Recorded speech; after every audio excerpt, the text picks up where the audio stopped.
রাসূল সাল্লাল্লাহু আলাইহি সাল্লাম বলেন, ও রাজলাতু মিনান নিসায়ে, পুরুষের বেশধারী নারী যারা, তারা জাহান্নামে যাবে। যারা পুরুষের জুতা স্যান্ডেল পরে, যারা পুরুষের শার্ট প্যান্ট পরে, যারা পুরুষের গেঞ্জি গায়ে দিয়ে চলে, তারা জাহান্নামে যাবেই। রাসূল সাল্লাল্লাহু আলাইহি সাল্লাম বলছেন, তাদের উপরে জান্নাত হারাম, তারা কখনো জান্নাতে যাবে না। যারা পুরুষের পোশাক পরে চলে, তারা জাহান্নামে যাবেই। রাসূল সাল্লাল্লাহু আলাইহি সাল্লাম শুধু এই নয়, অন্য এক বিবরণে তিনি বলছেন, যেসব নারী স্বাভাবিকভাবে রাস্তাঘাটে চলছে নগ্ন পোশাকে, সাধারণ পোশাকে, অনইসলামিক পোশাকে, এরাও জাহান্নামে যাবে।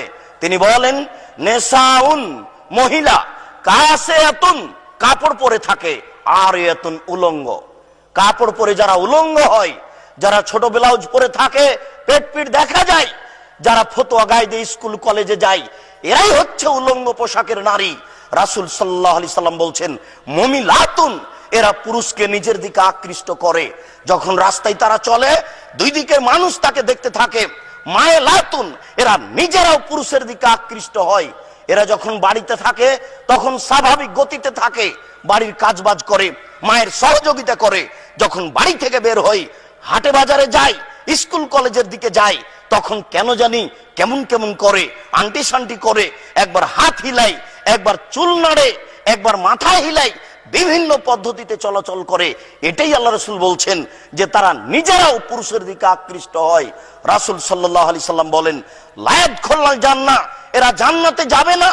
জান্নাতে তো যাবে না, যাবেই না। জান্নাতে তো যাবে না, যাবেই না। ওয়ালা ইয়াজিদনা রিহাহা, এরা জান্নাতের গন্ধ পাবে না। ফাইনা রিহাহা তুজাদু মিন মাসরাতে কাদা ওয়া কাদা, যে জান্নাতের গন্ধ 1 বছরের দূরত্ব পথ থেকে পাওয়া যায়। এটা জান্নাত। এখান থেকে একটা দ্রুতগামী ঘোড়া দৌড়াতে আরম্ভ করেছে, 1 বছর দৌড়িয়ে যত পথ যাবে, সেই পথের মাথায় যদি একজন লোক দাঁড়ায়, তাহলে জান্নাতের গন্ধ পাবে। এইসব নারী জান্নাতে তো যাবে না, যাবে না, জান্নাতের গন্ধও পাবে না। এরা সব জাহান্নামে যাবে। বলছিলাম, জাহান্নাম বলতে নারী আর নারী, জাহান্নাম বলতে নারী আর নারী, জাহান্নাম বলতে শুধু নারী আর নারী, কিছু পুরুষ। এই যে রাস্তাঘাটে ঘুরতে